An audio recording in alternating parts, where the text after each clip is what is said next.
se esté distrayendo tanto.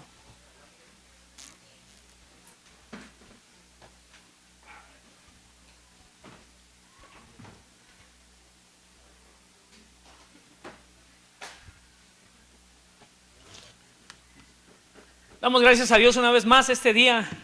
El Señor nos permite compartir con ustedes su palabra una vez más. Y de verdad que es un honor poder servir en la iglesia de esta manera o de la manera que sea. Para mí es un privilegio cuando me toca hacer el aseo entre semana, una vez al mes. Y de verdad que es hermoso servir en la obra del Señor de una manera u otra. Yo sé que Dios a cada uno nos ha dado dones, nos ha dado talentos. Y no es para mi propia gloria o mi propia persona, sino para la gloria de Él. Y cada uno de nosotros debiéramos usar esos dones y esos talentos para alabar a Dios y para servir a nuestros hermanos en la iglesia. Tal vez el lavar los baños, el limpiar las bancas no sea algo honorable o agradable, piense usted, pero Dios no ve las cosas de la misma manera que usted y yo la vemos. Así que yo creo firmemente que todo lo que usted hace para el Señor siempre traerá recompensa. Dios no es deudor de nadie. Y esta tarde yo quiero hablarles algo una vez más. Hemos estado hablando acerca de la vida del creyente, la evidencia que hay en aquellos que decimos ser salvos, en aquellos que profesamos una fe en Jesucristo. Y no se trata de lo que nosotros podamos alcanzar creer, sino de lo que Él ha hecho en la cruz. Prácticamente nuestra fe se deriva de su obra, no de la nuestra. Porque nosotros en nuestra vida no queríamos servir al Señor, aquellos que venimos del mundo, siendo adultos, cuando el Señor nos rescató de una vida perdida. Y aquellos que como nuestros hijos que hoy tienen el privilegio de haber nacido en una cuna donde se cree en el Evangelio, donde se vive el Evangelio. Yo creo que es una bendición que nuestros hijos hayan nacido en hogares cristianos, pero también es un compromiso grande e importante como de usted y yo como padres, de educar a nuestros hijos, aquellos que somos padres, de enseñarles principios y enseñarles también que aunque son hijos de pastores, hijos de gente que es cristiana, su corazón tiene pecado, su corazón está inclinado al mal y por lo tanto necesita a Cristo como Salvador.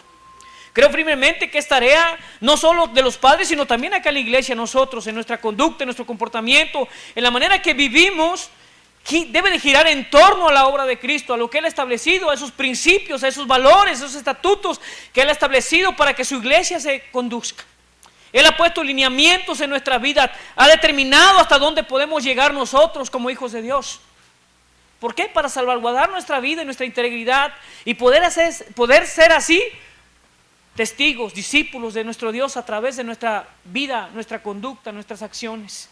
Es como la gente que no conoce al Señor y es como algunos de nosotros venimos al Evangelio por ver un testimonio vivo en personas cambiadas, en personas transformadas. Yo quiero hablarle hoy de un personaje, más que nadie todos los conocemos, aquellos que tenemos tiempo en el Evangelio. Y hay tantos hombres que Dios ha usado, pero como decía el pastor en una ocasión, no los llamó porque tuvieran algo especial o porque fueran especiales o superdotados. No, eran hombres comunes y corrientes como usted y como yo, con las mismas tendencias al pecado, con muchas debilidades. Tal vez en otro tiempo, no con las tecnologías que hoy nosotros tenemos, pero sin duda alguna eran hombres, algunos de ellos débiles, carentes, no había nada, como el pastor predicaba hoy acerca de Moisés. No es porque Moisés haya sido un superhombre, pero Dios lo escogió y qué maravilloso. Hay árboles, hay madera para esa área de Palestina donde era muy importante la madera, los cedros del Líbano, los robles. Habla la Escritura, si usted lee el Antiguo Testamento, de maderas preciosas. Pero ¿por qué Dios decide manifestarse a Moisés en una zarza, un árbol que no servía para nada? Pero Dios usa esa zarza para manifestarse a este hombre y cambiar así su vida. Yo creo que todos hemos tenido un tiempo, un encuentro en el Señor, pero lo que verdaderamente va a hablar por nosotros no es tanto que nosotros hablemos de ellos, sino más bien cómo vivimos nosotros en ello. ¿Sí? Escuchando y estudiando un poquito de acerca, me encontré con una frase del pastor Miguel Núñez y él dice que hasta que yo no viva lo que digo creer, no es cierto que lo creo. Otra vez, hasta que yo no viva lo que digo creer, no es cierto que lo creo. Cuando digo que creo en el Evangelio, hablando del poder de Dios en transformación, mi vida debe mostrar a través de mi diario vivir lo que profesan mis labios en mi diario decir. Y hablaba de esto, nuestra vida tiene que ser congruente. con lo que decimos creer. Creemos en un Dios de poder, en un Dios vivo, que Él es soberano, Él es sobrenatural, Él es un Dios omnipotente, omnisciente, un Dios que se ha revelado a través de su palabra con poder y gran gloria. Y nos ha escogido a nosotros, viles, inservibles, en alguna manera hablando en cuanto a Dios se refiere. Pero Dios nos tomó a usted y a mí. No tal vez teniendo nada valioso en nuestra vida, Él se reveló. Pero la evidencia de que somos hijos de Dios es nuestras conductas. Nuestra manera de ver tiene que reflejar eso. Nuestra manera incluso de hablar, ¿sí? La manera en que hablamos, la manera en que decimos las cosas, cómo las decimos, tiene que reflejarse en cómo vivimos, hermanos. O cómo vivimos tiene que reflejarse en cómo hablamos. Por eso es importante. Y yo quiero hablar de un hombre sin más preámbulo y para no atrasarnos más. Voy a poner mi tiempo porque si no les voy a predicar las palabras que le tocan, le voy a hablar las palabras que me tocan, les tocan a mi esposa, así que vamos a dar inicio. Vamos por favor rapidito ahí al libro de, la carta a Filipenses. Vamos a empezar con el capítulo 3, versos 5 al 14. Filipenses 3, versos 5 al 14. ¿Están allí? La palabra de Dios dice así, hablando de Pablo. Bueno, vamos tantito atrás, por favor. Empecemos. Leamos desde el 1 para que puedan tener un poquito más de contexto acerca de lo que hoy quiero compartir esta tarde. Dice: por lo demás, hermanos, gozaos en el Señor. A mí no me es molesto el escribirlos las mismas cosas, y para ustedes es seguro. Guárdense de los perros, guárdense de los malos obreros, guárdense de los mutiladores del cuerpo. Porque nosotros somos la circuncisión, los que en espíritu servimos a Dios y nos gloriamos en Cristo Jesús, no teniendo confianza en la carne. Aunque yo tengo también de qué confiar en la carne. Si alguno piensa que tiene de qué confiar en la carne, yo más, dice: circuncidado al 8º día, del linaje de Israel, de la tribu de Benjamín, hebreo de hebreos, en cuanto a la ley fariseo, en cuanto al celo perseguidor de la iglesia, en cuanto a la justicia que es en la ley, irreprensible. Pero cuantas cosas eran para mí ganancia, las he estimado como pérdidas por amor de Cristo. Y ciertamente aún estimo todas las cosas como pérdidas por la excelencia del conocimiento de Cristo Jesús, mi Señor, por amor del cual lo he perdido todo y lo tengo por basura para ganar a Cristo y ser hallado en Él, no teniendo mi propia justicia, que es por la ley, sino por la que es por la fe de Cristo, la justicia que es de Dios por la fe, a fin de conocerle y el poder de su resurrección y la participación de sus padecimientos, llegando a ser semejantes a Él en su muerte, si en alguna manera llegase a la resurrección de entre los muertos. No que lo haya ya alcanzado, ni que ya sea perfecto, sino que prosigo por ver si logro hacer aquello para lo que fui también asido por Cristo Jesús. Hermanos, yo mismo no pretendo haberlo ya alcanzado, pero una cosa hago, olvidando ciertamente, lo que queda atrás y extendiéndome a lo que está adelante, prosigo la meta, al premio del supremo llamamiento de Dios en Cristo Jesús. ¿Por qué no oramos así como está? Incline su rostro. Pídele al Señor que hable hoy a su vida y que use este siervo inútil para que usted y yo podamos ser edificados. Padre, tú conoces todas las cosas, Señor.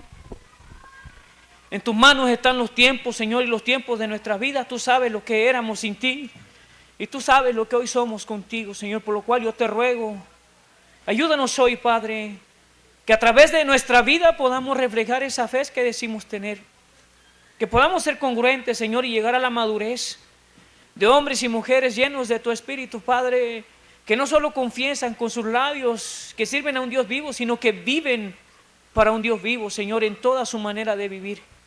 Dios, ayúdanos esta tarde, te lo ruego. Tú sabes cuán inútil, Señor, cuán torpe soy a veces para hablar, Señor, pero ordena mis palabras, oh Dios, y Espíritu Santo, convéncenos y ayúdanos, Padre, para agradarte en todo. La gloria y la honra sean para ti en Cristo Jesús.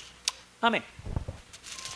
Más que nadie ustedes conocen a este hombre, el apóstol Pablo, el que dice estas palabras. Y cuando habla la iglesia de Filipenses, estudiando un poquito ya en algunas predicaciones se ha hablado acerca de que le llaman la carta del gozo. Pablo repetidas veces le habla a la iglesia y dice: gozaos, alégrense, gócense.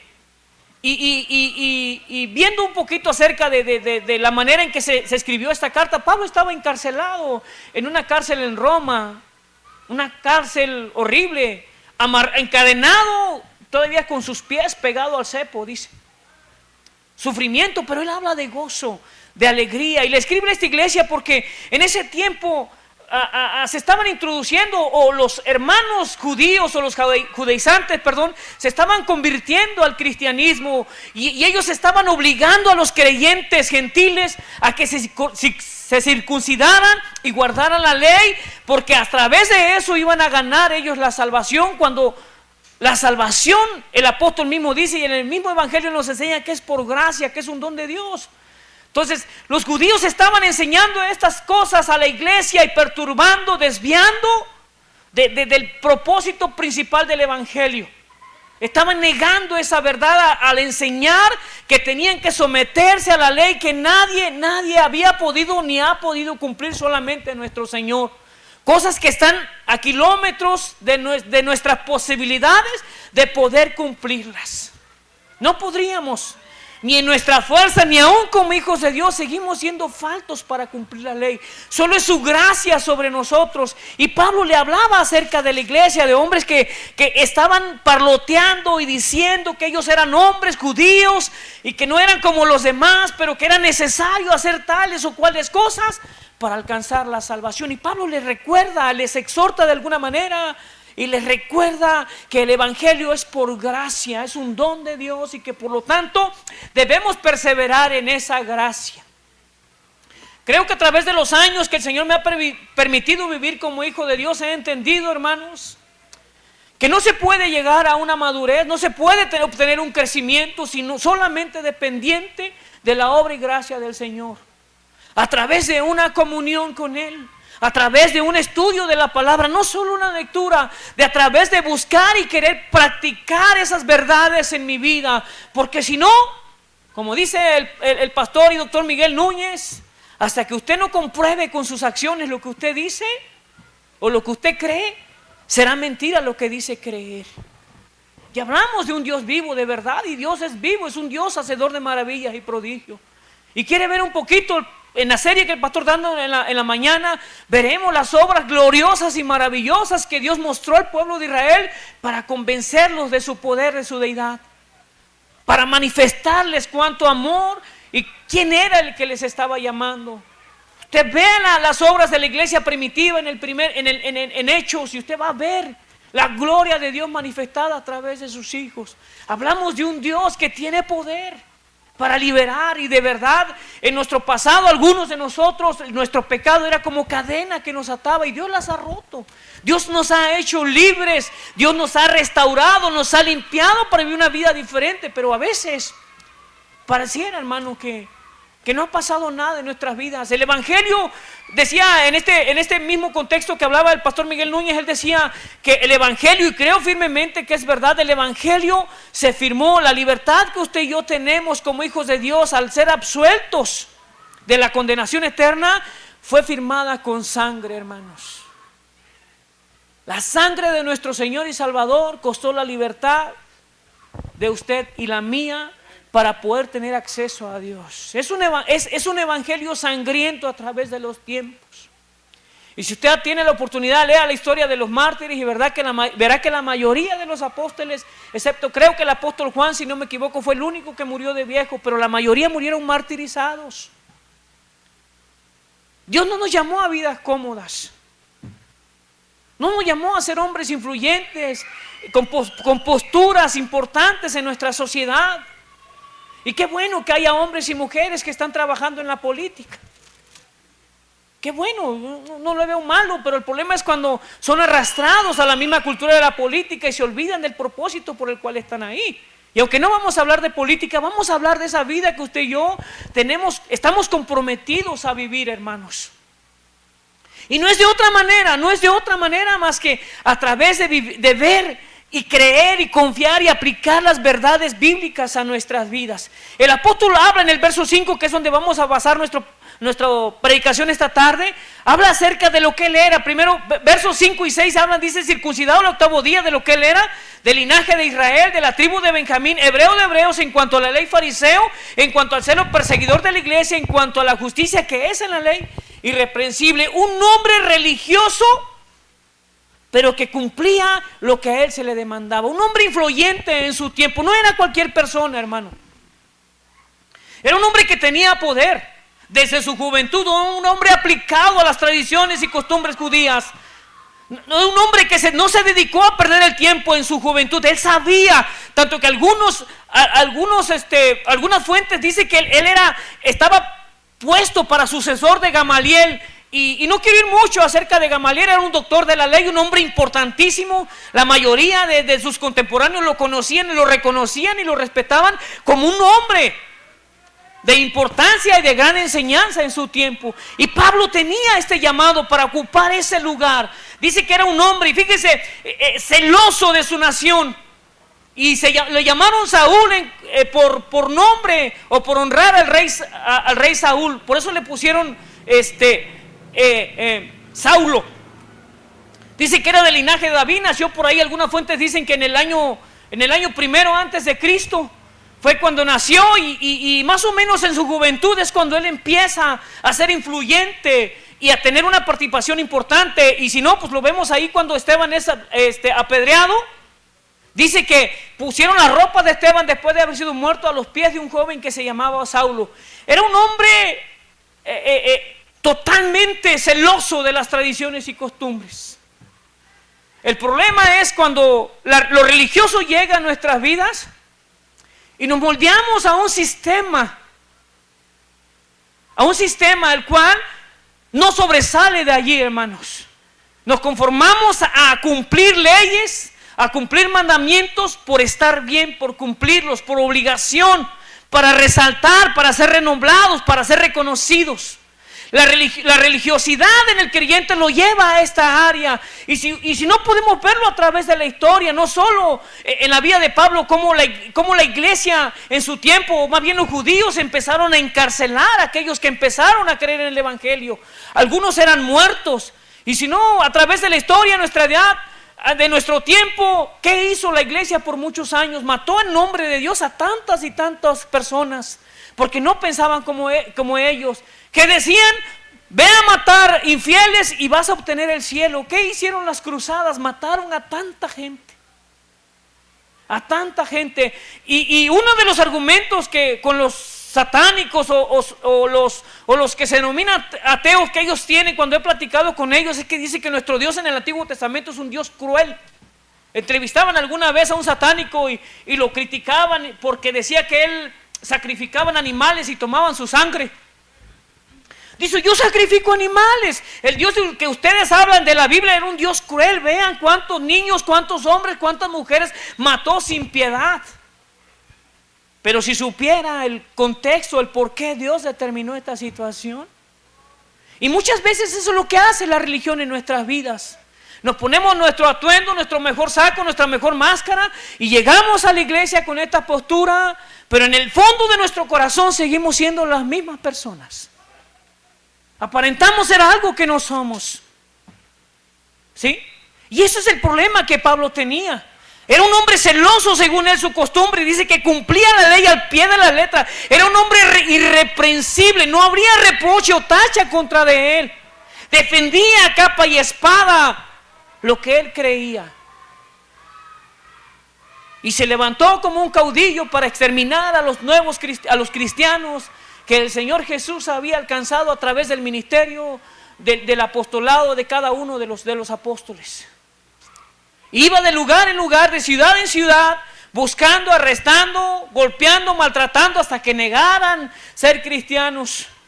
Oh, pero maravilloso Dios un día, ¿no? El Señor le apareció. Esto lo podemos ver un poquito acerca de la vida de Pablo, y no quiero ir ahí por tiempo, quiero avanzar lo más que se pueda. Siempre a veces me quedo corto en el cierre del sermón, y quiero terminarlo, Pero habla acerca de ello. Gálatas expresa un poquito, el libro de Hechos, habla acerca de su conducta, su manera de vivir, cuando se empieza a levantarse el pueblo cristiano, cuando empieza a ver ahora estos denominados cristianos que se estaban oponiendo a las costumbres y a las enseñanzas que como judíos tenían. Para ellos era inverosímil, incluso con el mismo Señor Jesucristo, cuántas veces no lo señalaron, incluso llegaron a decir los mismos religiosos que tenía espíritu de demonio, porque por los demonios echaba afuera los espíritus. Ellos mismos rechazaron al Señor y estaban contraponiéndose a esa verdad que se estaba levantando, a esa verdad que había llegado, porque aunque apareciera que fue algo ordinario, tiene que ver con las profecías del Antiguo Testamento. El Señor dice que era un pueblo que de labios honraba al Señor, su corazón estaba lejos de mí. Y dice que Él encegó el entendimiento de ellos para que no entendieran, para que no comprendieran el tiempo que había llegado. Y gracias a ellos, no es que Dios lo haya determinado en ese tiempo, ya lo había planeado desde la eternidad, que todo el pueblo gentil, o sea, usted y yo, del cual somos parte, viniéramos a ese conocimiento de su verdad y de su palabra. Pero Pablo expresa aquí con celos: yo era tal, un hombre importante. Yo no sé qué era tu vida antes de venir al Señor. No sé cuán importante eras o influyente eras en la sociedad, en tu trabajo, donde tú vivías. ¿Sí? No sé cuánto renombre podías tener. Pablo dice que te era un hombre importante y tenía un renombre importante, pero que desafortunadamente no valía nada, no era nada, solo era basura, hojas para el día del infierno, para que aumente más el calor, decía una persona por ahí. Solo era esa basura para alimentar más la ira de Dios en el día del juicio. Era un hombre bueno, Pablo, sin duda alguna, era un hombre moralmente bueno, socialmente bueno. No había tacha en él. Hebreos de Hebreos, dice. En cuanto a la ley, fariseo, irreprensible. No había, de hecho no hay nadie a través de la historia de la Escritura que se haya denominado de esta manera como Pablo, en su arrogancia, en su soberbia. Yo soy en ese tiempo, decía. Pero dice, pero cuantas cosas eran para mí, dice el verso 7, para mí ganancia las he estimado como pérdidas por amor de Cristo. Y ciertamente aún estimo todas las cosas como pérdidas por la excelencia del conocimiento de Cristo Jesús, mi Señor, por amor del cual lo he perdido todo y lo tengo por basura para agradar a Cristo. ¿Qué es lo que hace que a un hombre pueda ser impactado de tal manera que después de ese encuentro con ese Dios pueda valorar las cosas de su vida pasada, teniéndolo todo como nada, hermanos? Como nada. ¿Cuál es su mayor sueño en su vida? ¿Ha pensado alguna vez? ¿Ha soñado despierto? ¿Cuál es su deseo más anhelante que hay en su corazón para usted en la vida? ¿Qué es lo que anhela usted en su corazón poseer, tener o lograr llegar a ser? ¿Sí? Aquellos que trabajan en la fábrica, no sé si algún día gerente sería algo extraordinario, ¿no? Aquellos que trabajan de choferes ahora en el Uber, a lo mejor poder tener su propia compañía de renta de autos. Aquellos que trabajamos, que prestamos servicios, no sé, ser tal vez empresarios y poder dar servicio a muchos lugares. No sé cuál sueño tenga usted en su vida.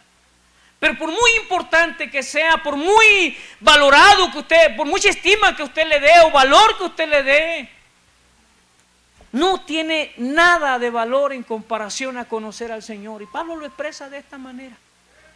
Para mí esa vida no tiene valor, no tiene importancia, hermano. Y a veces en nuestra vida vamos caminando por la vida, hermano, anhelando tener las cosas que un día vivíamos atrás. He platicado con algunos jóvenes y me dicen, qué difícil es ser cristiano, por el pretexto de vivir en su vida pasada. Y a veces, bueno, si tanto anhelas tu vida pasada, vuelve allá.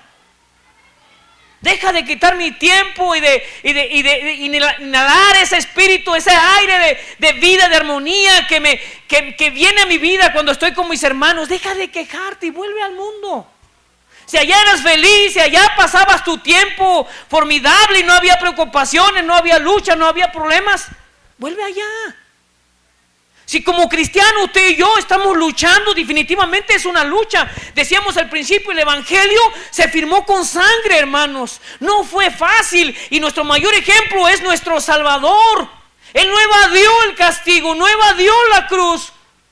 Fue allí y derramó hasta la última gota de su sangre para dar inicio a algo que jamás veríamos. En todo lugar, todas las religiones y todas las personas que creen en algo basan su fe en lo que pueden hacer. Concuerdo con un pastor, dice nada más hay dos religiones, las que son por obras y las que son por gracia. No hay otra. No hay otra religión más que dos. Todo mundo quiere hacer algo para alcanzar el favor de algo.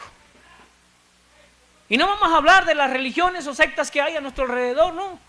Platique con usted, platique. Y muchas veces nosotros como cristianos basamos nuestra fe en las cosas que podemos hacer cuando solo son evidencias de lo que ya somos. Son el reflejo de lo que estamos creyendo. Porque nuestra meta es seguir a Jesús, ser moldeados a la imagen de Cristo en su semejanza como hombre, viviendo una vida plena, una vida limpia, una vida pura, una vida de santidad, de compromiso, de honestidad, de obediencia, de sacrificio incluso. Algunos de nosotros vamos a sufrir persecución.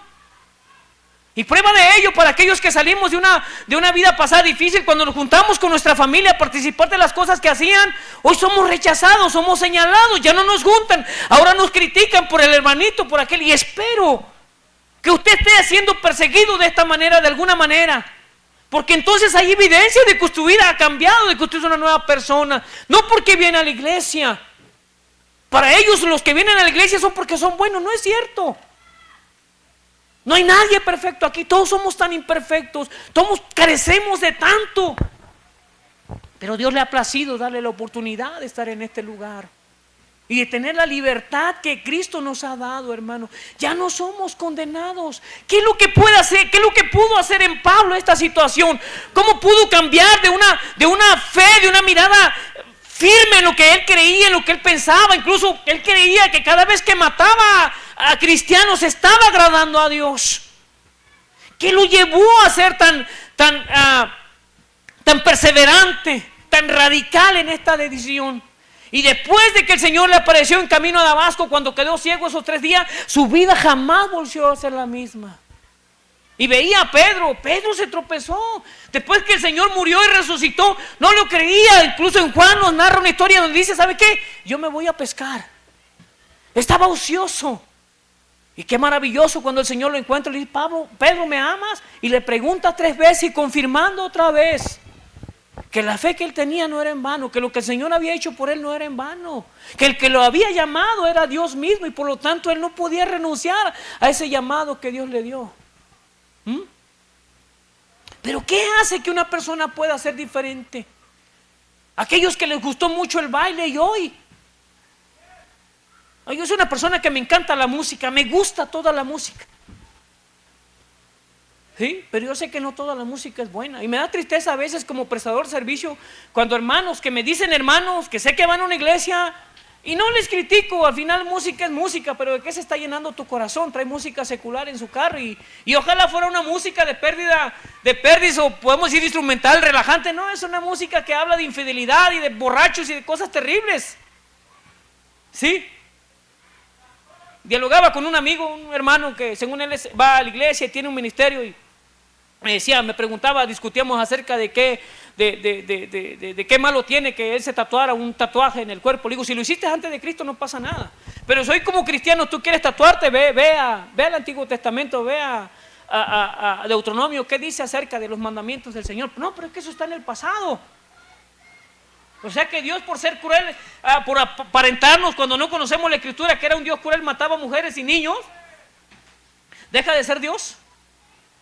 No, es que hay cosas que no cambian. Entonces, ¿por qué en la Escritura hay áreas donde partes para ti no son no son actuales. ¿Por qué nada más en áreas donde tú quieres justificar lo que tú quieres hacer? Pero ahí te voy una más sencilla. La Escritura nos dice que todo lo que hagamos lo hagamos para la gloria de Dios. ¿En qué Dios es honrado a través de tu tatuaje? ¿En qué Dios es glorificado a través de de la manera en que tú te vistes? ¿En qué manera Dios es honrado, exaltado a través de la música que tú escuchas?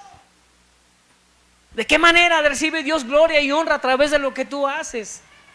Si no es con el fin de agradarlo, de exaltarlo. Y podemos ver un Pablo después de esta situación, después de haber encontrado al Señor, valorando todos los éxitos y todos los premios que la vida te puede dar o le pudo dar, como nada, como cero. No tienen relevancia. Y mira la postura donde está. Decíamos al principio, cuando escribió la carta de Filipenses, estaba en una cárcel apestosa. Y hoy en día nuestros perros, por los derechos que tenemos ahora en la sociedad, viven mejor que ese apóstol Pablo estando en la cárcel. Y él dice, regocíjense.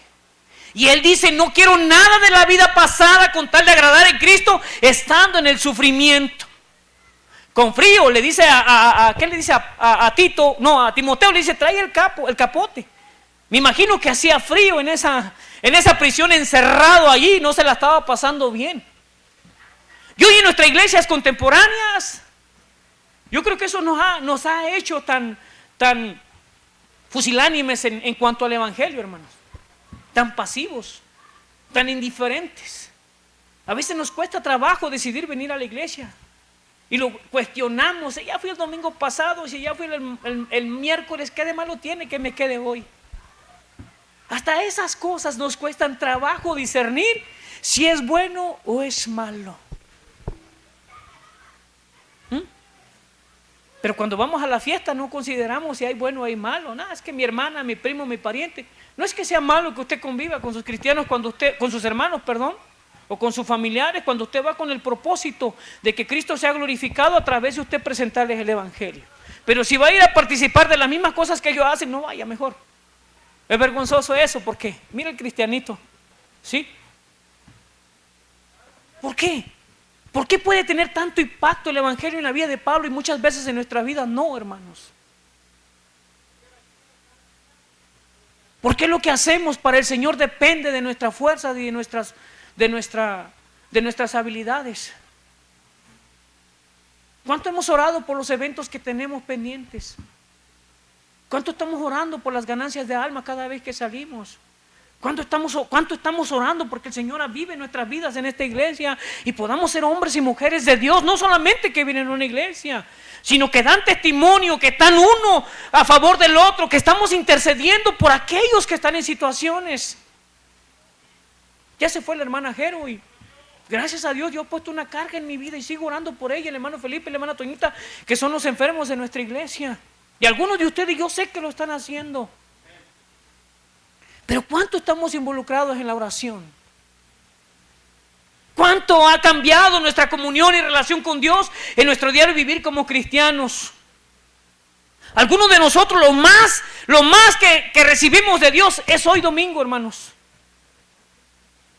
Porque aquí honramos a Dios con nuestra mejor cara, pero en la semana deshonramos a Dios con nuestras acciones y actitudes. No nos importa en lo mínimo lo que la palabra de Dios dice, ni me interesa qué contiene o qué beneficio trae a mi vida. Hágase un examen usted, no pregunte a mí, yo no quiero cuestionarle. Pero usted mismo examínese a la luz de la palabra. Señor, ¿cuánto conozco de ti? ¿Dónde están las promesas que tú me has dado para cuando estoy desanimado, cuando estoy deprimido, cuando estoy enfermo, cuando tengo hambre, cuando tengo luchas? ¿Cuáles son las promesas que tú has decretado para mi persona? ¿Cuáles son mis obligaciones como hijos de Dios para caminar contigo? ¿A dónde está la fuente para que yo pueda permanecer y perseverar en medio de esas luchas? No hay otra manera, hermano, más que a través de una comunión con Dios. ¿Por qué muchas veces nos alejamos de la iglesia? ¿Será que Dios perdió su poder? ¿Será que Dios se alejó verdaderamente de mí? ¿O porque era un inmaduro, un niño que no ha crecido sin alimentarse de la palabra de Dios? Y por eso se me hace fácil vivir en los dos lados. Vivir una vida indecisa con un pie en el mundo y otro pie en la iglesia. ¿Por qué? ¿Por qué si Dios nos ha mostrado su fidelidad, su amor, su bondad, su gracia y nos ha dicho que jamás nos abandonará? Lo que Jesús le dice a sus discípulos: confíen en mí, en el mundo van a tener aflicción, pero yo he vencido al mundo. Yo estoy con ustedes hasta que yo venga, ustedes se mueran. ¿Sí? Pero desafortunadamente muchas veces ponemos nuestra confianza en otro hombre, en otra persona. Y es por ello ahí nuestra débil y frágil fe que tenemos. Porque no me saludó bien, porque no me habló bien. No recuerdo, gracias a Dios no conocí a la persona. Hubo una persona que vino y le mandó a decir al pastor una vez que estaba muy decepcionado porque no lo había saludado. No lo ha dicho el pastor, y eso lo supe, que porque el pastor no le saludó, pero como cuando se pide dinero para las cosas, ahí sí lo estaba saludando. Que se iba molesto y se fue la persona. Qué vergonzoso eso. Pero está poniendo la confianza. Y así como usted lo ve, que dice que es guapo, no, tiene lo suyo. Es imperfecto al igual que usted y yo. Y le va a fallar un día, le va a quedar mal. No va a poder ir a su casa, no lo va a poder atender, porque tiene una familia que atender y tiene un ministerio, va a estar ocupado. Por lo tanto, mi confianza no puede depender en lo que Él me ayude. No es para alardear del pastor, pero el Señor me ha permitido, le he comentado en otra ocasión que he estado en otra iglesia. Y yo creo que es el único pastor que se ha tomado el tiempo para visitarme. Aunque lo tengo que invitar a comer, ¿no es cierto? Sí, pero sabe, hermano, mi fe no se basa en lo que Él hace, sino que Dios dice, en lo que Cristo ha hecho en la cruz del Calvario. ¿Sí? Y si fue a la cruz hace más de 2000 años, cuando yo no estaba, bueno, no había un rasgo, no sé cuántas generaciones pasaron antes de mí o más, no sé. Conocí a mi papá, gloria a Dios, a mis abuelos no, así que por lo tanto yo creo que ahí acaba mi raíz, mi árbol genealógico. ¿Sí? Pero no sé cuántas generaciones pasaron antes de que yo llegara a esta vida. Pero cuántos años en la eternidad Dios ya me había amado y me había predestinado para este tiempo. Y si Dios lo llamó a usted y a mí, Dios le escogió a usted y a mí, porque usted no buscó de Dios, no, se lo aseguro. La obra de arrepentimiento es totalmente de Dios. ¿Sí? Y si usted sintió arrepentimiento porque traía dolor en su corazón, porque había una situación que lo apretaba, examínese si realmente está con el arrepentimiento genuino y verdadero, que lo va a llevar a una total dependencia de Dios. Porque si no, es como tomarse una aspirina para el dolor de cabeza. No podemos basar nuestra fe en emociones y sentimientos. ¿Sí? Porque cuando esto pasa, entonces suceden estas cosas como la que les comentaba ahorita del hermano. Cualquier cosa nos desanima, cualquier cosa nos orilla ya no hacer, ya no perseverar, ya no caminar, a ya no querer venir a la iglesia, a ya no querer participar. Si los hermanos me ayudan, lo hago, si no, no. Y la verdad, cuando pasa estas cosas es evidencia de que no estamos confiando en Dios. Pablo en todas sus cartas, en la mayoría de las que tiene como sellos, autoría, a todas las iglesias le dice: estoy orando por ustedes. Y nos habla de un hombre de oración, no solamente porque era un responsable de haber plantado una iglesia y de cuidar y de velar por ella. No, era un hombre que había sufrido una y otra vez, lo habían apedreado. Tú sabes lo que es morir apedreado. Yo estoy seguro que cuando una de esas que lo apedrearon, en Filipos o donde fue lo apedrearon, no me acuerdo, ¿no? En Corinto, no recuerdo. Donde dice que lo dieron por muerto, yo estoy seguro que estaba muerto. No creen que eran lilas las que te aventaban como con los niños juegan con el tiralilas. ¿Sí? Hay evidencia donde dice que agarraban piedras enormes y las dejaban caer sobre ellos para reventarlos. Yo estoy seguro que a Pablo lo resucitó el Señor. Lo dieron por muerto, dice. Ha sido azotado. ¿Tú sabes lo que es recibir 39 azotes en carne viva que te abren la piel cada vez que te dan un barazo? Hoy nos duele disciplinar a nuestros hijos. A veces. Y los disciplinamos mal, le damos el bachón, le damos la patada. Eso no es disciplina.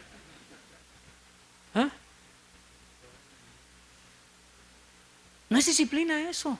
Pero dice Pablo, me han apedreado, he estado perdido, he sido asaltado, he sido perseguido, estoy en peligros aquí y allá, pero de nada de estas cosas me importa. Nada de estas cosas me detienen, porque mis ojos están puestos en el autor y el consumador de mi vida, y nada va a suceder en mi vida hasta que Él lo determine. Y varios años después de esto, de haber escrito estas cartas, Pablo fue decapitado según historiadores. Nada más perdió su cabeza, al igual que Juan el Bautista. ¿Cómo es glorificado Dios en eso? ¿Cómo es glorificado Dios en mi sufrimiento? Porque Dios puede permitir estas cosas para mostrar su poder en mí. Usted y yo somos el reflejo de la gloria de Dios. La Escritura dice, y Rigo lo mencionaba, somos hechos a imagen y semejanza de Dios, porque tenemos cualidades y características que Dios tiene. Pero usted no puede ser reflejo de la gloria de Dios sin ser un hijo de Dios, sin haber pasado por la cruz y haber visto el sacrificio de Cristo y haberlo adoptado a su vida. De esta vida hemos gozado tantas bendiciones, y la misma palabra nos dice que por la misericordia del Señor no hemos sido consumidos. Él no nos ha pagado conforme a nuestros hechos, hermanos. Si Dios me pagara conforme a lo que soy, ya Esteban estaría muerto, usted estaría muerto. Gloria a Dios, porque hoy vivimos en la gracia, dicen algunos, pero lo hemos usado de libertinaje. Y el pastor ponía un ejemplo en la mañana. El sacerdote, cuando entraba, una sola vez le era permitido al año entrar, y si él no iba purificado, no iba en los términos que Dios determinaba, ahí mismo caía muerto. Y muchas veces venimos a la iglesia con pecados en nuestras vidas, y a pesar de ser confrontados, muchas veces seguimos de la misma manera. No queremos arrepentirnos, pero queremos tener una comunión con Dios.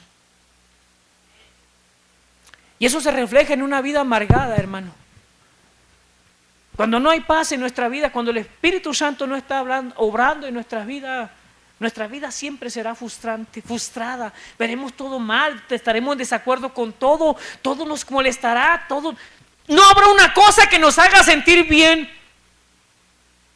Y no hay quien haga las cosas mejor que yo. Yo lo hubiera hecho mejor. En lugar de apoyar, en lugar de orar, en lugar de animar. Pero ve lo que dice Pablo. Y no busca gloria. Y qué triste para aquellos que predican prosperidad, que como hijo de Dios tengo. Estaba viendo un videito corto que subieron y estaba otra persona ahí argumentando acerca de ello, de este señor Maldonado. Ah, no, tú no te pillas Maldonado, ¿verdad? Y decía este señor, bueno, este miserable, porque no puedo llamarlo de otra manera. Decía, Señor, yo sirvo a tu iglesia y este impío futbolista tiene millones, tiene carros, tiene un montón de cosas. Mira, yo sufro por tu iglesia, sufro por los hermanos, vengo aquí todos los días a darle. ¿Dónde están mis millones? Decía este señor, como si Dios estuviera obligado a darnos, como si Dios tuviera el deber de hacer lo que nosotros queremos. ¿Quién me dijo? A mí, mira, el apóstol Pablo, y fíjate que era un hombre irreprensible conforme a la ley, conforme a la Torá. Y si algo era importante para un judío es vivir, manifestar que él era un hombre de acuerdo a lo que su ley exigía. Un hombre que vivía al pie de la letra, los mandamientos que le exigían, al pie de las costumbres. Y estoy seguro que se lavaba las manos cada vez que iba a comer, ¿sí? Algunos de nosotros queremos lavarnos las manos todos 7, 10 veces al día, pero nuestro corazón sigue todo contaminado, ¿no? Un hombre que vivía, pero dice, ahora conociendo al Señor, no me importa en la condición que estoy. Mira lo que dice más adelante: ciertamente estimo las cosas como pérdida por excelencia del conocimiento de Cristo Jesús, mi Señor, por amor del cual lo he perdido todo y lo tengo por basura para ganar a Cristo. Cristo debiera ser, hermanos, el tesoro más anhelado de nuestro corazón. Yo creo que no hay fortuna más grande que tener a Cristo en tu vida. Porque las riquezas se van, se acaban si no las administras. Y prueba de ello somos algunos nosotros. Llega nuestra semana y ya la debemos. No nos administramos y andamos batallando para ofrendar al Señor a veces. Por experiencia propia se lo digo. No nos alcanza. no nos alcanza porque no estamos viviendo conforme a lo que la Escritura dice. No hay riqueza más valiosa, yo creo que no hay nada en esta vida. Si pudiéramos entender, comprender a la luz de la Escritura lo valioso que debiera ser para nosotros como hijos de Dios el sacrificio de nuestro Señor, seríamos diferentes, hermanos. Trataríamos mejor a nuestras esposas, a nuestros hijos, saldríamos más seguido a ganar almas, a darle importancia a predicar el Evangelio. Estaríamos más comprometidos en la obra del Señor, sirviendo, ayudando, aunque no sé. Tú tienes dones, tú tienes talentos que Dios te ha dado, ¿sí? No le puedo pedir a Carlitos, o quién es el más pequeño, la hija de nuestro hermano Brian, no le puedo pedir a ella que haga cosas, es una bebé. Pero tú y yo tenemos para poder servir, para poder ayudar, para poder involucrarnos. Y el apóstol dio su vida. Y si tú ves a ese hombre a través de la Escritura, tú puedes ver, y no estoy exaltando ¿cómo se llama? La vida de Pablo como un excelente hombre. Sin duda alguna, no sé por qué en razón Dios lo escogió a él, pudo haber escogido a otro. Sí, pero sin duda alguna era un hombre preparado. Y Dios lo usó en medio de todo lo que es, y tanto su conocimiento como su persona, su debilidad, su riqueza, su abundancia, Dios la usó para que sirviera en el ministerio que Dios le había llamado a servir. Pero tú y yo estamos obligados a participar de la obra del Señor. Perdóname si es ofensivo esto. No solo se trata de venir a calentar una banca. No solo se trata de perder el tiempo el domingo, hermanos. Es más que eso, venir a este lugar. En la mañana, Señor, ayúdame a mirar tu gloria, quiero ver. Y la verdad, con el servicio de la mañana me pude haber ido contento. Dios habló a mi vida. Mi Dios que está tan cercano a pesar de lo que soy. Y a pesar de mi moralidad, Dios no me rechaza. Puedo confiar en Él, puedo venir una y otra vez ante su presencia y poder contemplar el mismo amor desde el día que fui salvo. Sin reproches. Y animándome, camina, vamos, ándale, una y otra vez. ¿Por qué queremos caminar solos? ¿Por qué? Porque nuestra vida se limita a lo que nosotros podemos hacer y no a lo que Él ha hecho en la cruz del Calvario. Tomo la vida de Pablo como ejemplo porque es evidencia absoluta de una vida transformada, de un hombre cambiado totalmente. Ya no vivo para agradar a los hombres, ahora vivo para agradar a Dios, y no importan las circunstancias o las consecuencias que puedan vivir mi vida, dice el verso 9. Para ser hallado en Él, no teniendo mi propia justicia que es por la ley, sino por la que es por la fe en Cristo, la justicia que es de Dios por la fe, a fin de conocerle y el poder de su resurrección y la participación, dice, de sus padecimientos, llegando a ser semejantes a Él en su muerte. Nuestro deseo debiera ser agradar a Cristo, hermanos. En su soberanía Él permite cosas en nuestra vida. Me ha tocado ver gente enferma de cáncer que ha sanado, y me ha tocado ver gente enferma de cáncer que ha muerto, y hemos orado. A Dios no le place. ¿Por qué? Porque Él es soberano. Pero ¿qué me dice a mí? Que al venir a Cristo yo voy a disfrutar de una vida de placeres, de felicidad, de gozo. Sí hay felicidad, pero la felicidad que Dios nos da tiene que ver con nuestra alma, con nuestra esencia. El contentamiento y el gozo que yo vivo no depende de mis pertenencias, depende de la gracia y el amor de Dios en mi vida. De eso depende. Pablo dice, prosigo más adelante, ve lo que dice el el verso 11. Si en alguna manera llegase a la resurrección de los muertos, no dice que a lo mejor, porque Pablo pensaba que el Señor iba a venir en el tiempo donde él vivía todavía.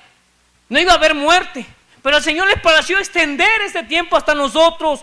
Si en alguna manera llegase a la resurrección de entre los muertos, no que lo haya alcanzado ya, ni que ya sea perfecto, sino que prosigo para ver si logro hacer así aquello para lo cual fui también nacido por Cristo Jesús.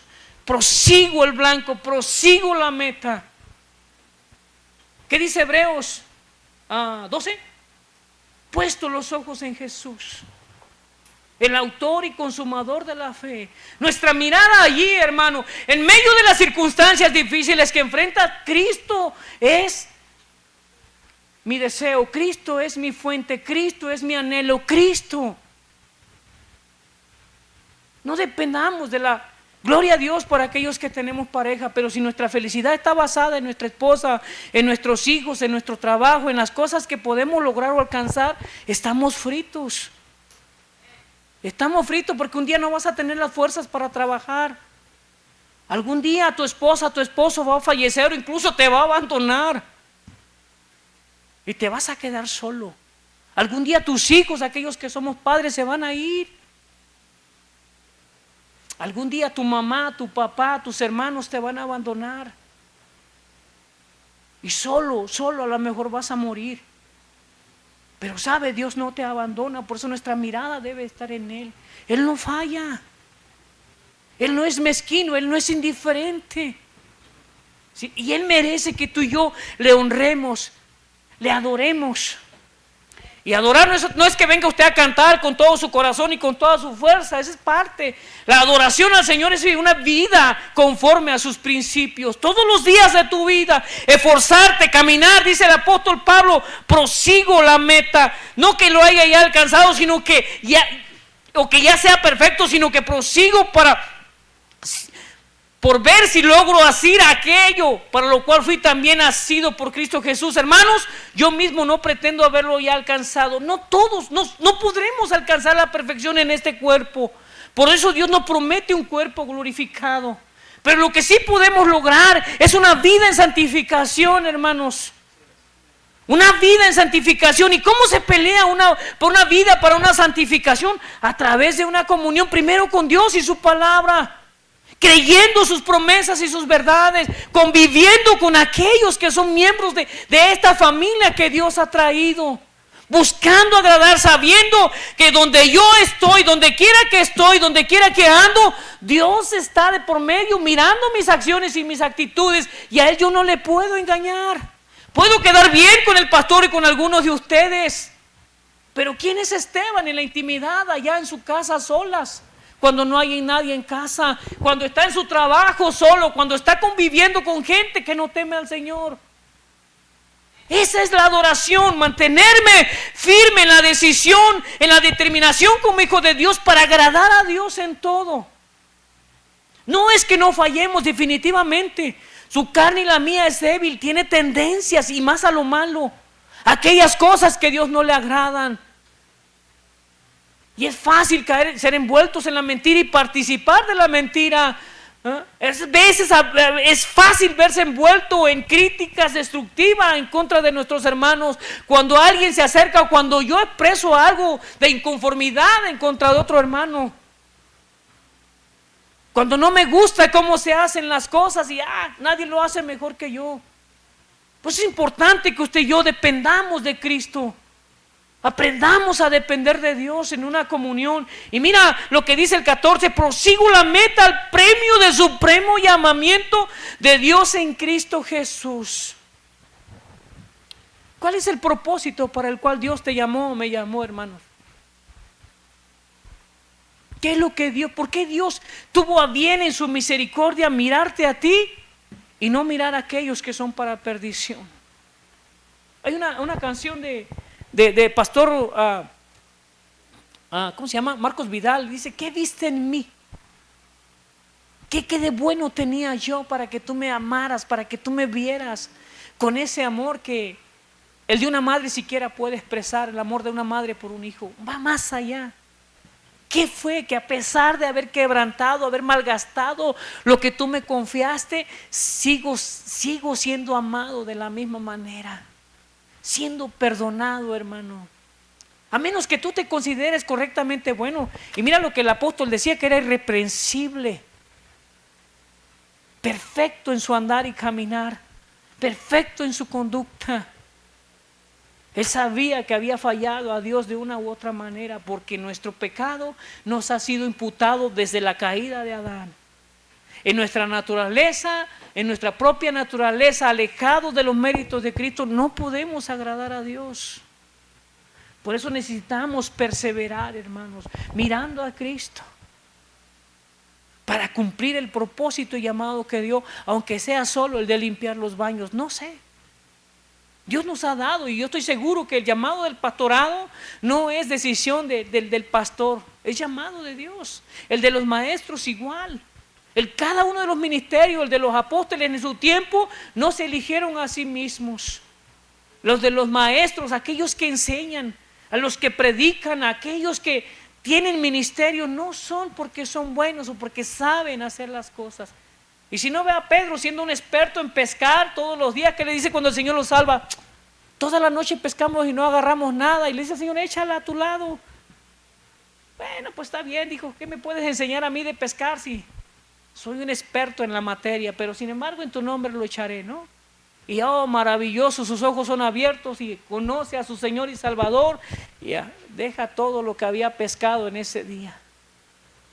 Así es cuando el Señor llega a nuestras vidas. Somos impactados.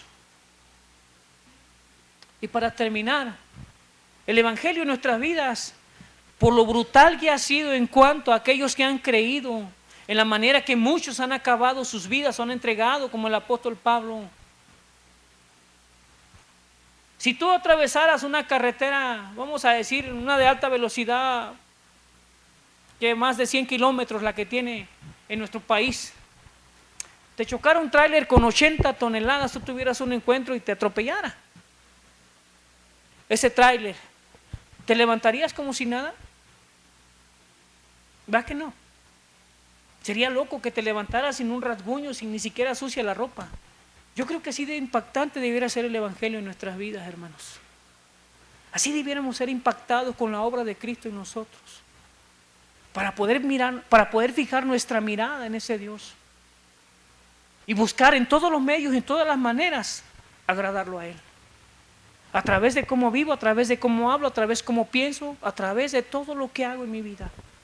Si debe ser para agradar al Señor, porque Él hizo todo lo que yo no pude hacer. Él me dio todo lo que el dinero no puede comprar. Él ha hecho por mí lo que nadie puede hacer.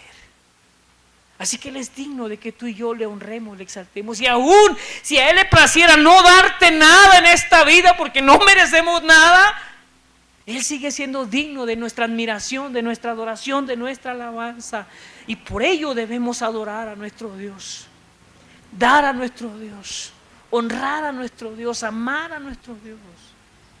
Y evidencia de esa es cuando amamos a nuestros hermanos, cuando amamos nuestro ministerio, cuando servimos al Señor con todo nuestro corazón y no para agradar a nadie más, sino exaltar a Dios a través de nuestras vidas. Póngase de pie, hermano. No sé qué haya pasado en su vida, pastor. No sé qué haya pasado en su vida, hermano, hermana, ni cómo Dios te salvó. Para mí lo importante no es cómo hayas venido, sino cómo te vas a ir o cómo estás. ¿Qué estás dando de tu vida al Señor? Un día dejarás de ser el que eres. Ayer fui niño, dice el apóstol Pablo en Corintios. Hablaba y pensaba como un niño, mi juventud pasó y hoy ya soy un hombre de más de 40. Ya no tengo las mismas fuerzas. El tiempo va pasando en mi vida. Y cada vez estoy más cerca del tiempo de mi partida, dice el apóstol. No sé cuándo será. Pero una cosa te puedo decir, hermano, hermana. Desde que Cristo llegó a mi vida, Esteban no es el mismo.